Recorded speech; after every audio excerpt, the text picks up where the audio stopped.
Okay.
Members of Congress, I have the high privilege and distinct honor of presenting to you His Excellency Narendra Modi, the Prime Minister of the Republic of India. Thank you.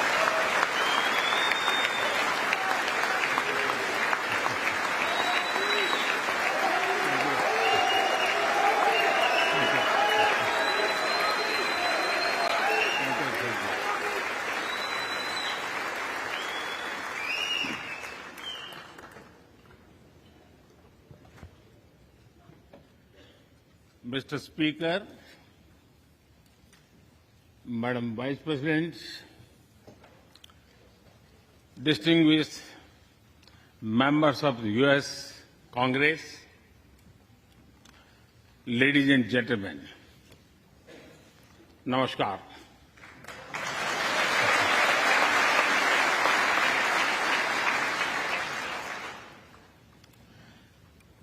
It is always a great honor to address the United States Congress.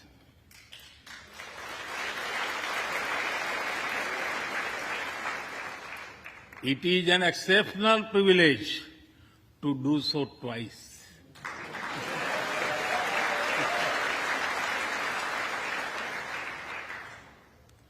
For this honor, I extend my deepest gratitude on behalf of the 1.4 billion people of India.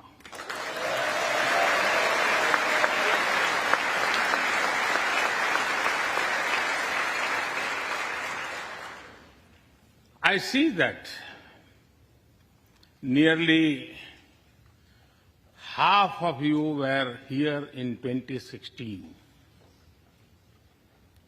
I feel your warmth as old friends.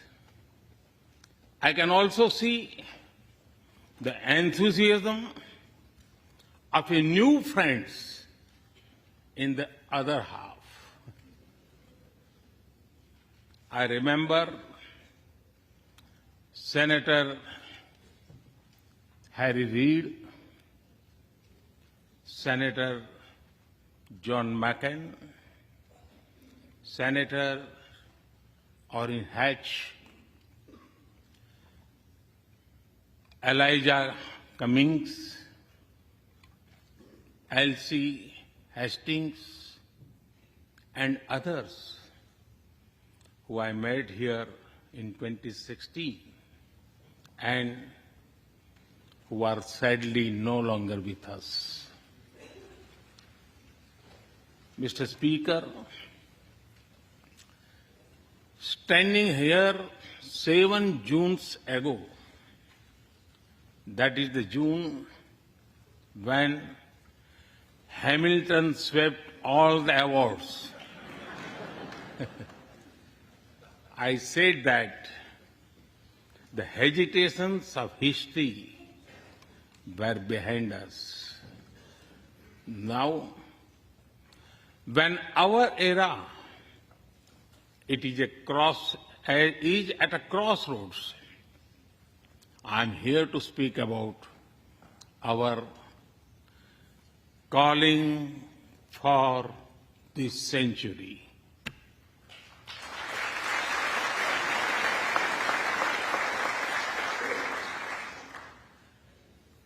Through the long and widening road that we have traveled, we have met the test of friendship. A lot has changed since I came here 7 summers ago. But a lot has remained the same, like our commitment to deepen the friendship between India and the United States.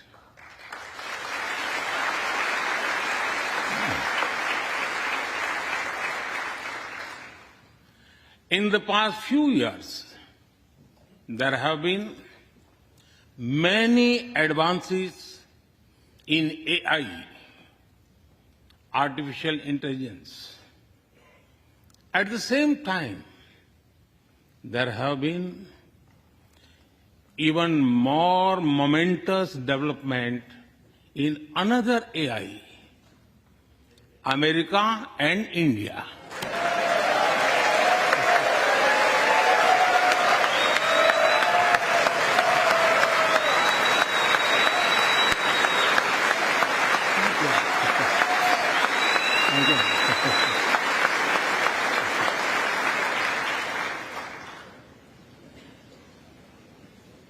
Mr. Speaker and distinguished members, the beauty of democracy is the constant connect with the people, to listen to them and feel their pulse. And I know this takes a lot of time, energy, effort, and travel. It is a Thursday afternoon, a fly-out day for some of you. So I am grateful for your time. I also know how busy you have been this last month. Being a citizen of a vibrant democracy, myself, I can admit one thing, Mr. Speaker, you have a tough job.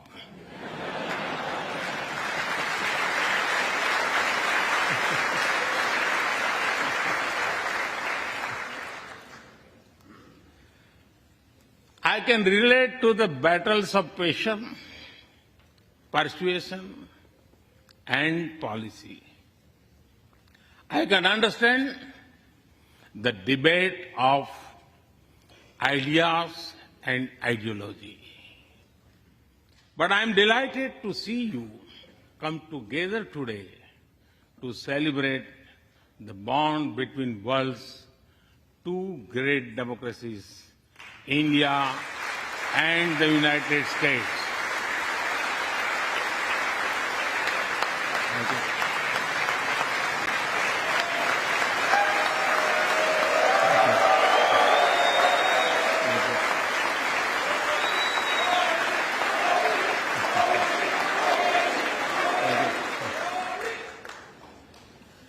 I'm happy to help out. I'm happy to help out whenever you need a strong bipartisan consensus.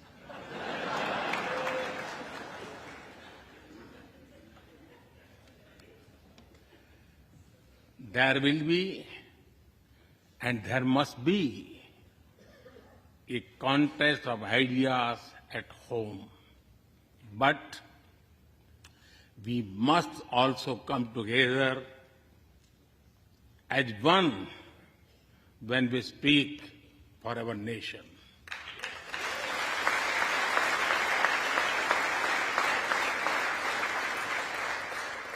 And you have shown that you can do it. Congratulations.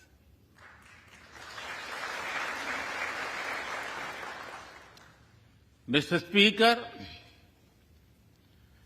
the foundation of America was inspired by the vision of a nation of equal people. Throughout your history, you embrace people from around the world, and you have made them equal partners in the American dream.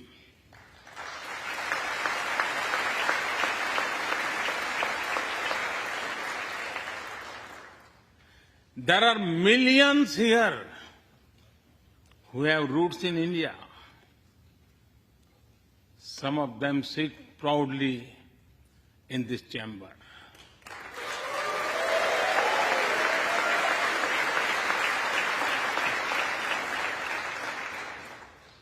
And there is one behind me who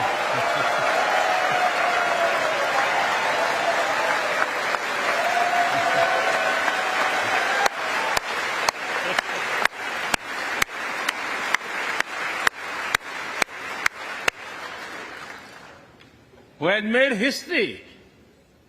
I'm told that the Samosa caucus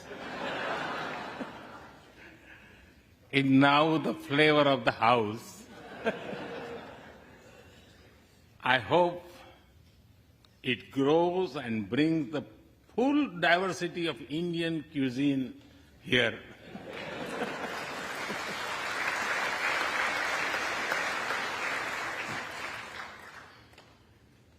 Over 2 centuries, we have inspired each other through the lives of great Americans and Indians. We pay tribute to Mahatma Gandhi and Martin Luther King Jr.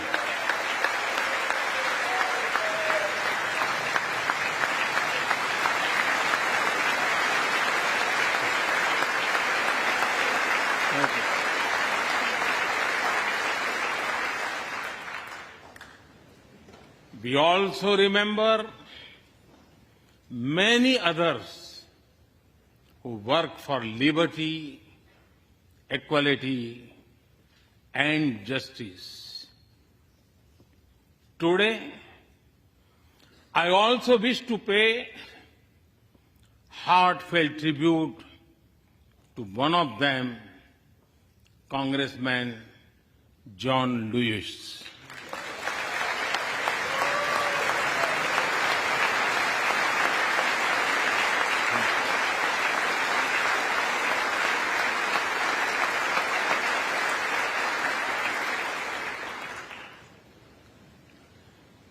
Mr. Speaker, democracy is one of our sacred and shared values.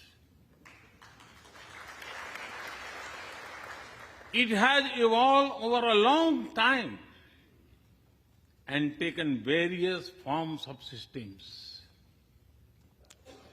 Throughout history, however, one thing has been clear. Democracy is the spirit that supports equality and dignity.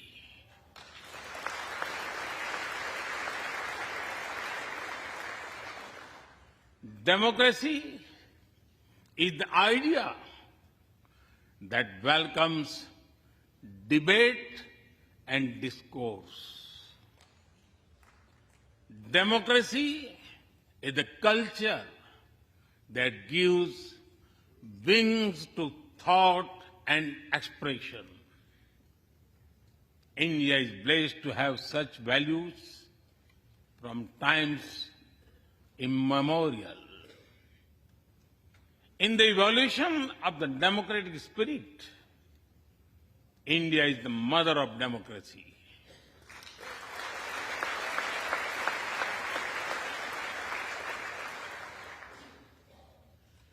Millennia ago, our oldest scripture said, Ekam Sat Vipra Bahudha Vadanti. It means the truth is one, but the wise express it in a different ways. Now, the US is the oldest and India the largest democracy. Our partnership augurs well for the future of democracy.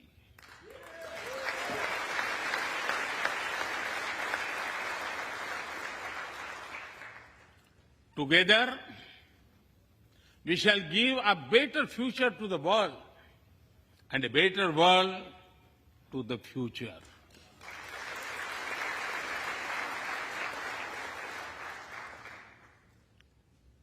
Mr. Speaker, last year, India celebrated 75 years of its independence. Every milestone is important, but this one was a special. We celebrated a remarkable journey of over 75 years of freedom after 1,000 years of foreign rule in one form or another. This was not just a celebration of democracy, but also of diversity. Not just of constitution, but also of its spirit of a social empowerment.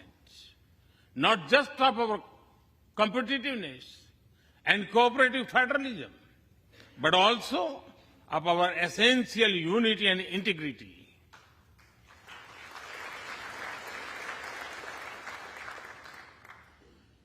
We have over 2,500 political parties.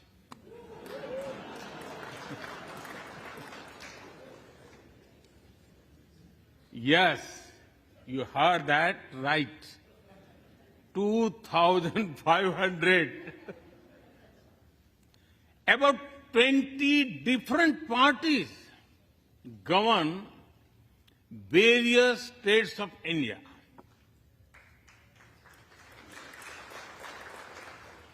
We have 22 official languages and thousands of dialects, and yet we speak in one voice.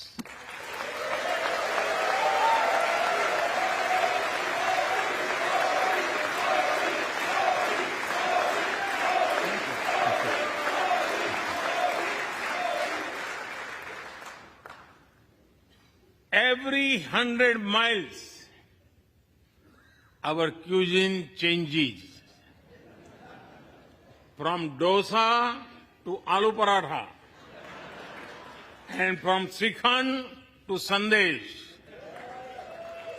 We enjoy all of this. We are home to all faiths in the world, and we celebrate all of them.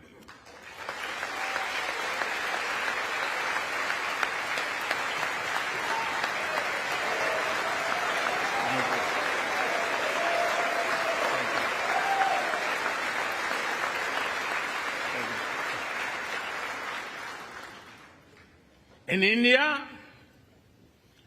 diversity is a natural way of life. Today, the world wants to know more and more about India. I see that curiosity in this house too. We were honored to receive over 100 members of the US Congress in India over the last decade.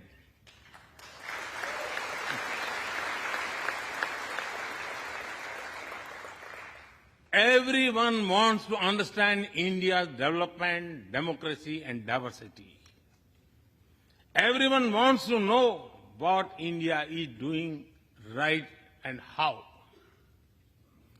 Among close friends, I am happy to share the same. Mr. Speaker, when I first visited the US as a Prime Minister, India was the 10th largest economy in the world. 10th. Today, India is the 5th largest economy.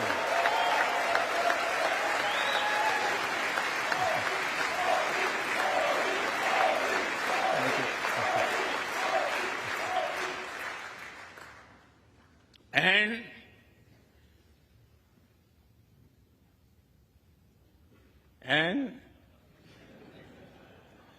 India will be the 3rd largest economy soon.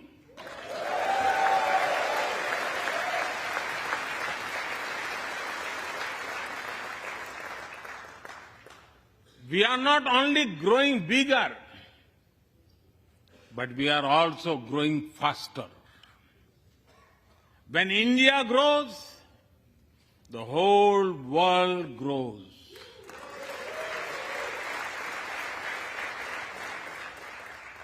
After all, we are 1/6 of the world's population. In the last century, when India won its freedom, it inspired many other countries to free themselves from colonial rule.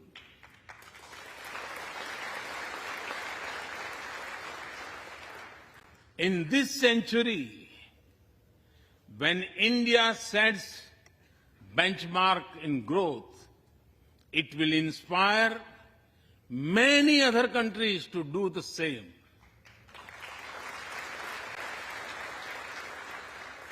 Our vision is सबका साथ, सबका विकास, सबका विश्वास, सबका प्रयास. It means together for everyone's growth, with everyone's trust and everyone's efforts. Let me share with you how this vision is translating into action with speed and scale. We are focusing on infrastructure development. We have given nearly 40 million homes to provide shelter to over 150 million people.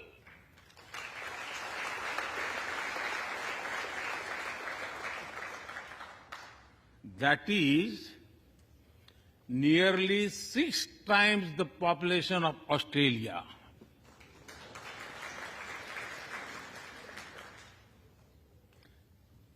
We run a national health insurance program that ensures free medical treatment for about 500 million people.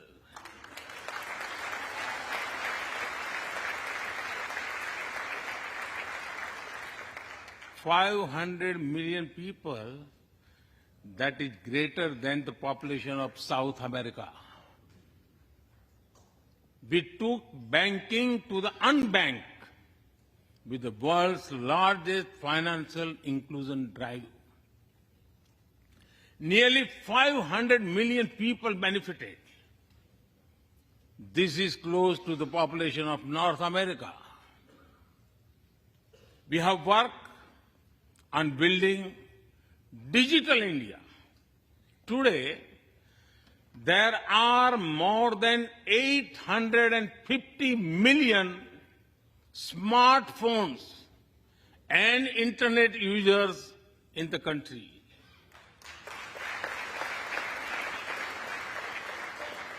This is more than the population of Europe. We protected our people with 2.2 billion doses of made in India COVID vaccines.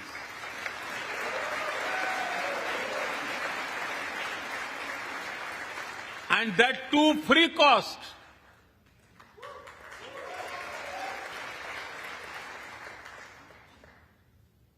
I may be running out of continent soon, so I will stop here. Distinguished members, the Vedas are one of the world's oldest scriptures. They are a great treasure of humanity composed thousands of years ago. Back then, women sages composed many verses in these Vedas. And today, in modern India, women are leading us to a better future.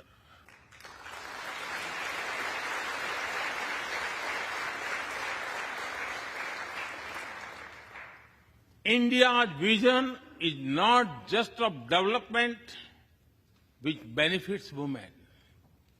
It is of women-led development where women lead the journey of progress.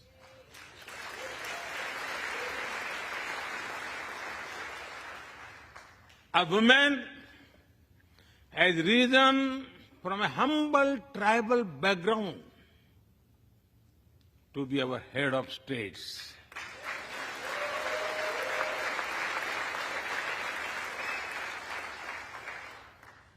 Nearly 1.5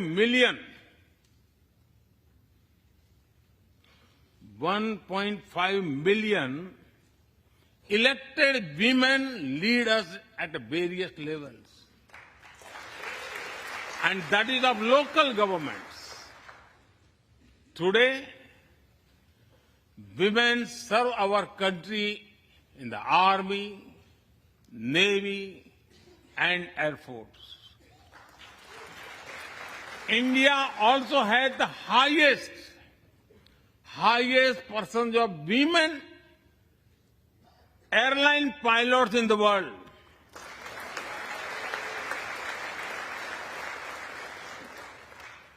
And they have also put us on Mars by leading our Mars mission.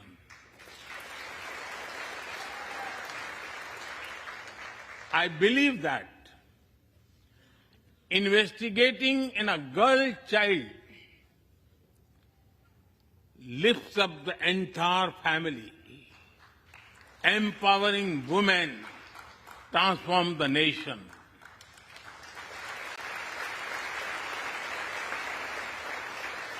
Mr. Speaker, India is an ancient nation with a youthful population.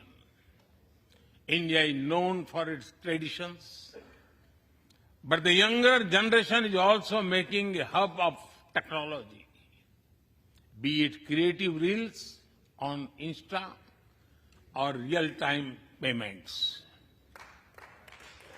coding or quantum computing, machine learning or mobile apps, fintech or data science. The youth of India are a great example of how a society can embrace latest technology.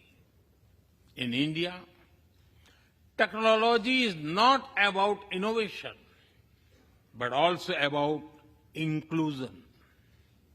Today, digital performance are empowering the rights and dignity of people while protecting privacy. In the last 9 years, over 1 billion people got a unique digital biometric identity connected with their bank accounts and mobile phones. This digital public infrastructure helps us reach citizens within seconds with financial assistance. 850 million people receive direct benefit financial transfers into their accounts. 3 times a year, over 100 million farmers receive assistance in their bank accounts at the click of a button. The value of such transfer has crossed $320 billion. And we have saved over $25 billion in the process. If you visit India, you will see everyone is using phones for payments, including street vendors. Last year, out of every 100 real-time digital payments in the world, 46 happened in India.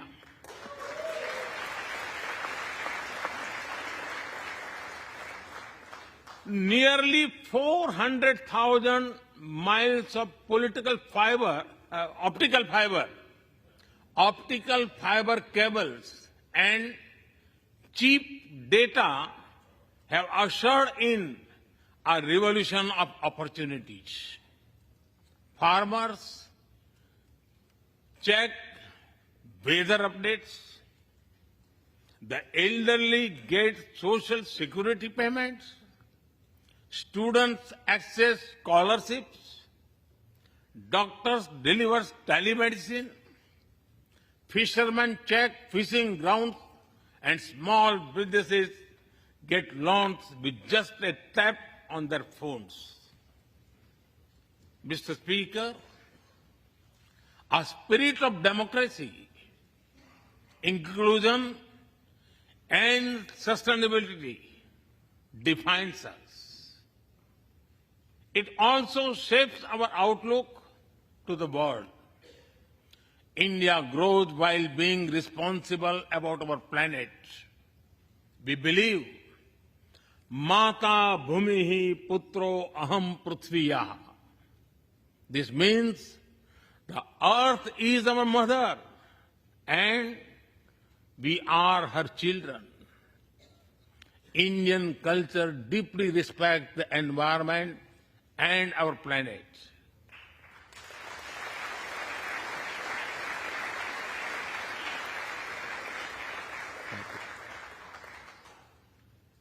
While becoming the fastest growing economy, we grew our solar capacity by 2,300%. Yes, you have heard right. 2,300%.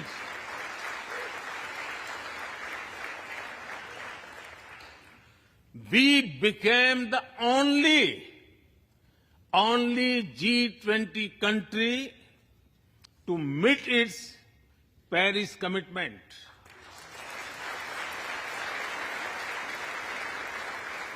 We made renewables account for over 40% of our energy sources, 9 years ahead of the target of 2030.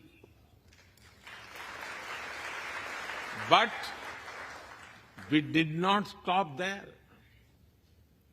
At the Glasgow summit, I proposed Mission Life, lifestyle for environment. This is a way to make sustainability a true people's movement.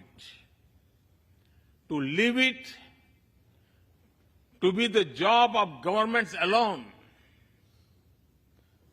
by being mindful in making choices, every individual can make a positive impact.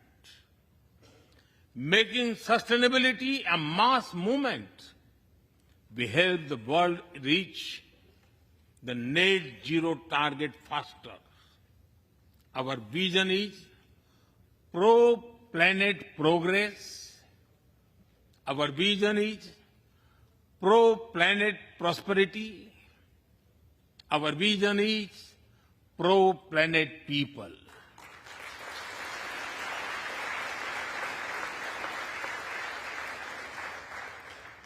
Mr. Speaker, we live by the motto of Vasudhaiv Kutumbakam, or the world is one family.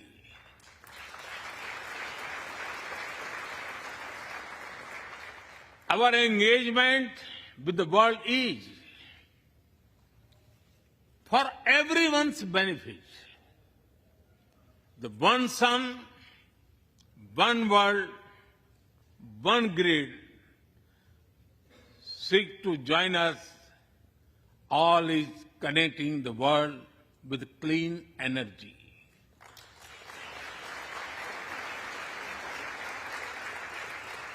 One Earth, One Health is a vision for global action to bring quality health care to everyone, including animals and plants.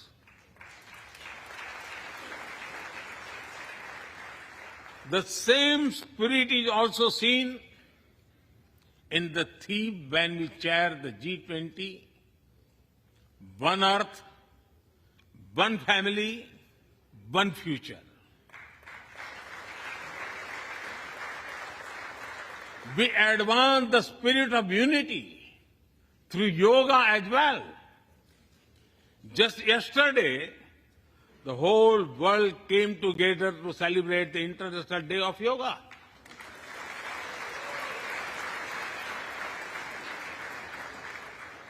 Just last week, all nations joined our proposal at the UN to build a memorial wall to honor the peacekeepers. And this year, the whole world is celebrating the International Year of Millets to promote sustainable agriculture and nutrition alike. During COVID, we delivered vaccines and medicines to over 150 countries. We reach out to others, being disasters at first responders, as we do for our own. We share our modest resources with those who need them the most. We build capabilities, not dependencies.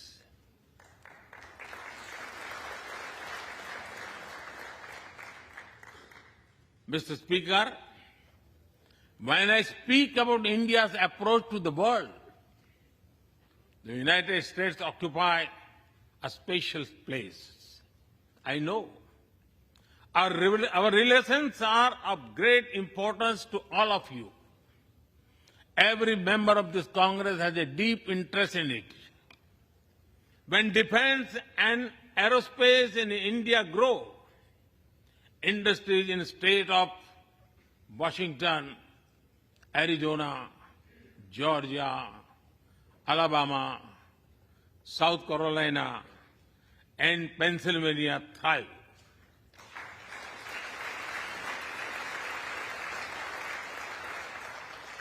When American companies grow, the research and development centers in India thrive. When Indians fly more, A single order for aircrafts creates more than 1 million jobs in 44 states in America.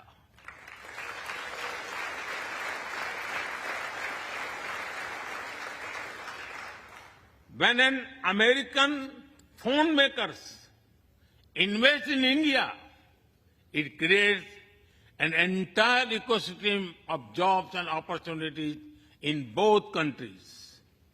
When India and US work together on semiconductors and critical minerals, it helps the world in making supply chains more diverse, resilient, and reliable.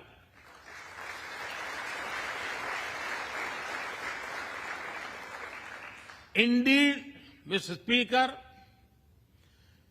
we were strangers in defense cooperation at the turn of the century. Now, the United States has become one of our most important defense partners.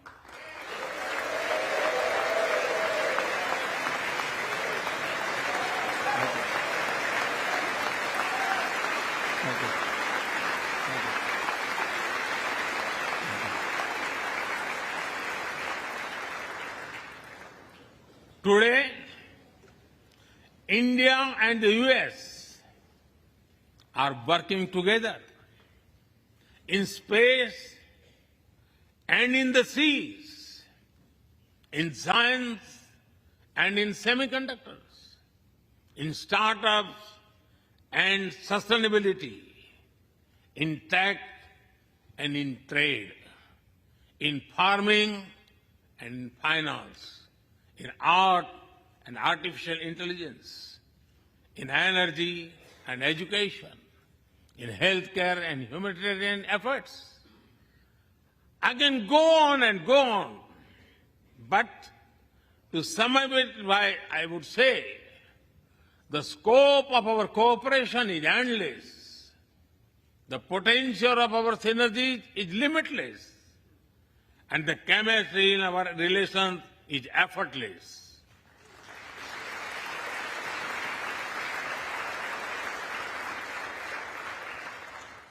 In all this, Indian Americans have played a big role.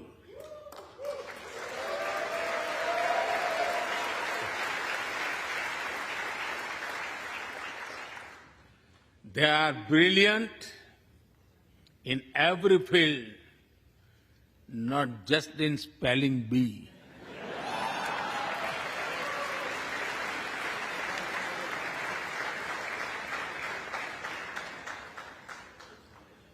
With their hearts and minds, talent and skills, and the love for America and India, they have connected us.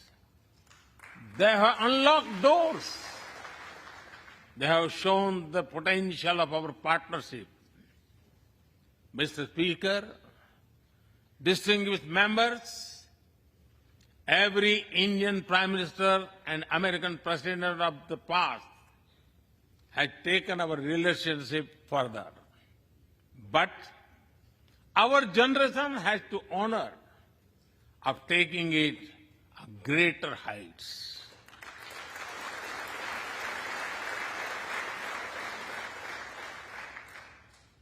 I agree with President Biden that this is a defining partnership of this country, because it serves a larger purpose: democracy, demography, and destiny give us the purpose. One consequence of globalization has been to cover over concentration of supply chains. We will work together to diversify, decentralize, and democratize supply chains.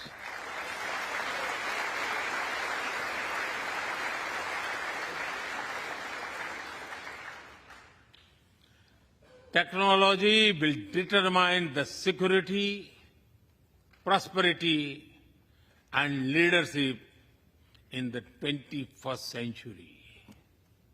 That is why our two countries established a new initiative for critical and emerging technologies.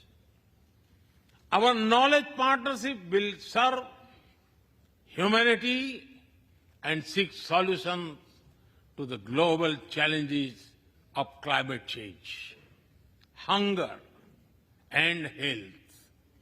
Mr. Speaker and distinguished members, the last few years have seen deeply disruptive developments. With the Ukraine conflict, war has returned to Europe. It is causing great pain in the region.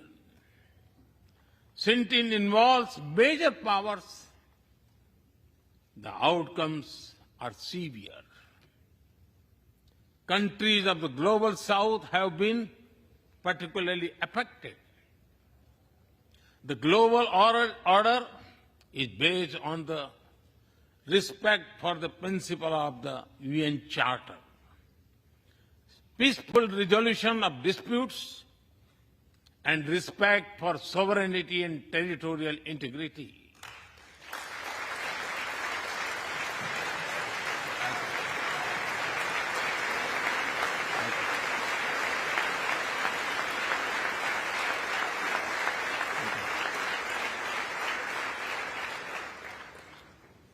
As I have said directly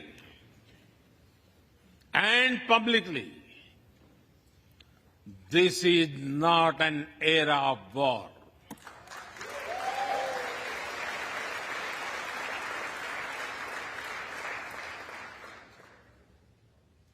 But it is one of dialogue and diplomacy. And we all must do what we can to stop the bloodshed and human suffering.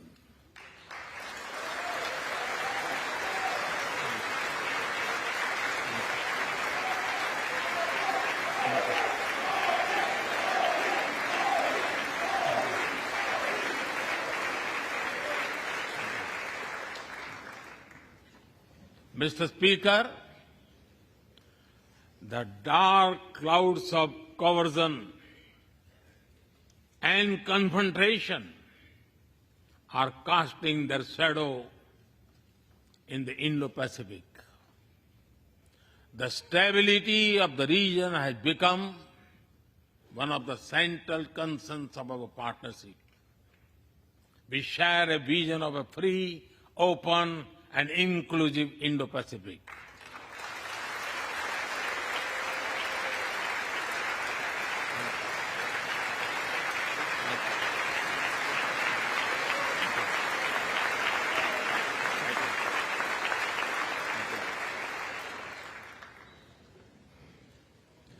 Connected by secure seas, defined by international law, free from domination, and anchored in ASEAN centrality.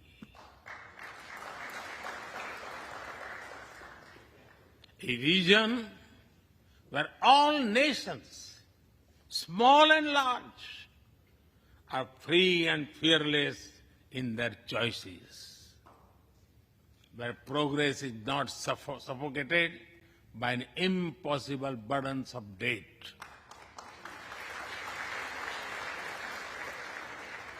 Where connectivity is not leveraged for strategic purposes, where all nations are lifted by the high tide of shared prosperity.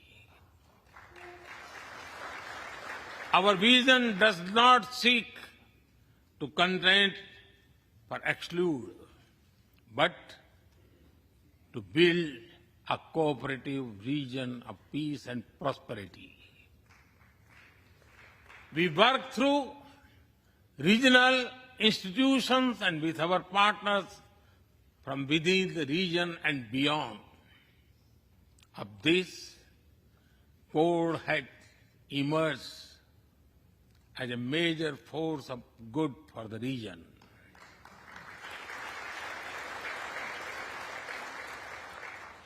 Mr. Speaker, more than 2 decades after 9/11 and more than a decade after 26/11 in Mumbai, radicalism and terrorism still remain a pressing danger for the whole world. These ideologies keep taking new identity and forms, but their intentions are the same. Terrorism is an enemy of humanity, and there can be no ifs and buts in dealing with it.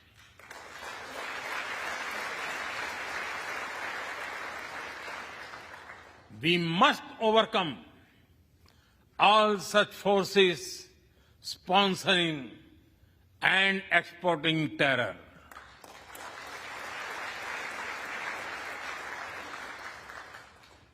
Mr. Speaker, COVID-19's biggest impact was the human loss and suffering it caused. I wish to remember Congressman Ron Wright and the staff members who lost their lives to COVID. As we emerge out of the pandemic, we must give shape to a new world order. Consideration, care, and concern are the need of the hour. Giving a voice to the global south is the way forward. That is why I firmly believe that the African Union be given full membership of G20.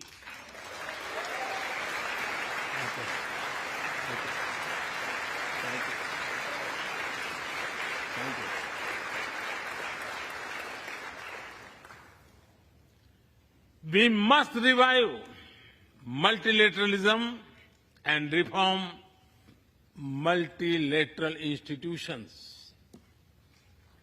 With better resources and representation that applies to all our global institutions of governance, especially the United Nations.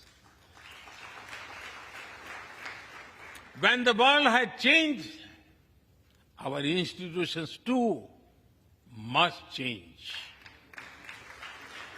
or risk getting replaced by a world of rivalries without rules. In working for a new world order based on international law, our two countries will be at the forefront as partners.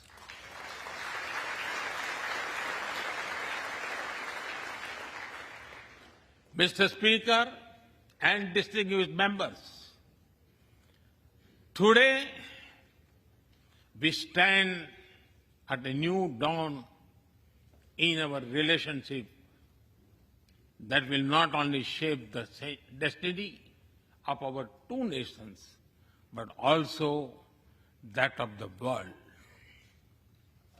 As the young American poet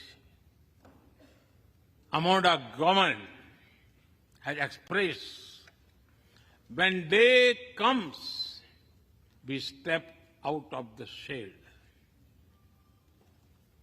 aflame and unafraid. The new dawn blooms as we free it. For there is always light if only we are brave enough to see it.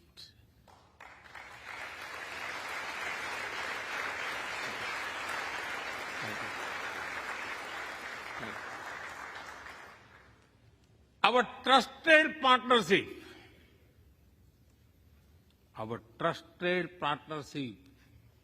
is like the sun in this new dawn that will spread light all around.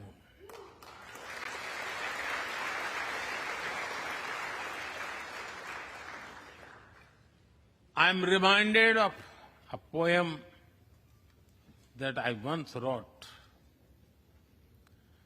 आसमान में सिर उठाकर, आसमान में सिर उठाकर, घने बादलों को चीरकर, रोशनी का संकल्प ले, अभी तो सूरज उगा है।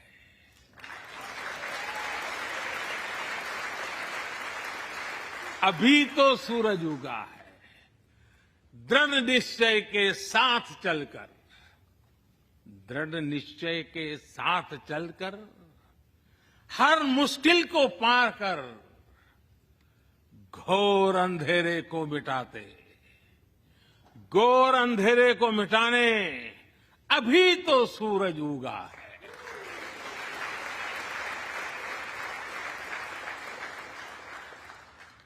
If I were to say it in English, it would be rising its head in the skies, piercing through the dense clouds with the promise of light. The sun has just risen, armed with a deep resolve, overcoming all the odds to dispel the forces of darkness. The sun had just risen.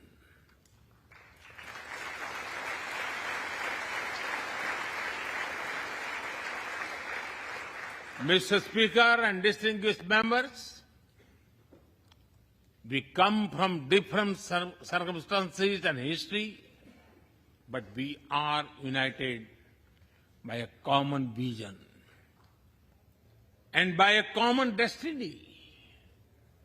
When our partnership progresses, economic resilience increases, innovation grows, science flourishes, knowledge advances, humanity benefits, our seas and skies are safer, democracy will shine brighter, and the world will be a better place. That is the mission of our partnership. That is our calling for this century. Mr. Speaker and distinguished members, even by the high standards of our partnership, this visit is one of the great positive transformation. Together, we shall demonstrate that democracy is better and democracy deliver.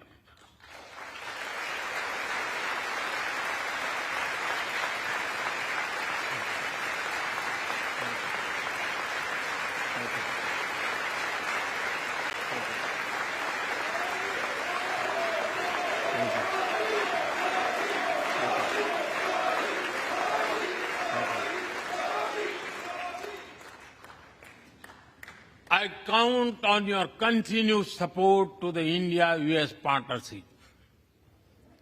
When I was here in 2016, I said that our relationship is primed for a momentous future. That future is today.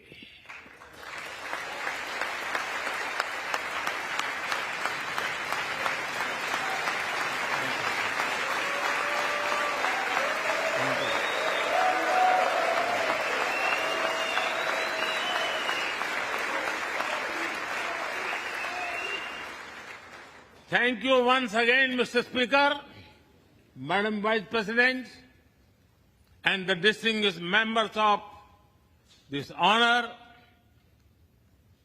God bless America. Jai Hind. Long live India-US friendship. Thank you.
बेहद शानदार, सारगर्भित, सधे हुए अंदाज में प्रधानमंत्री नरेंद्र मोदी का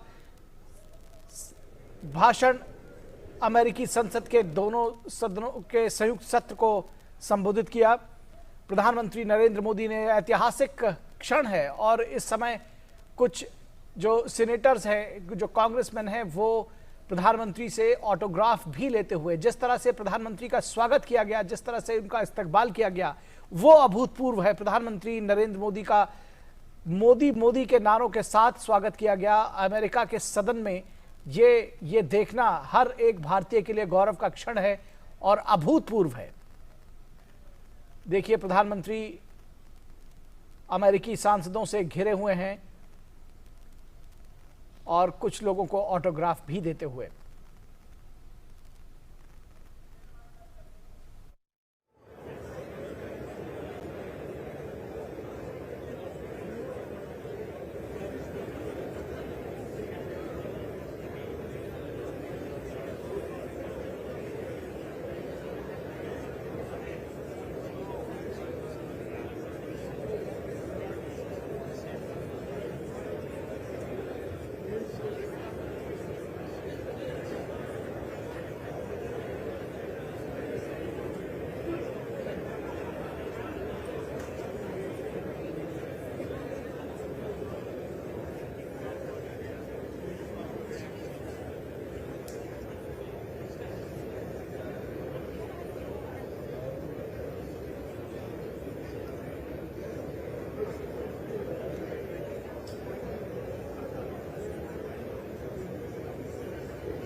KLM Amazing Ashadam Sale, the once in a year biggest and most genuine sale, up to 50%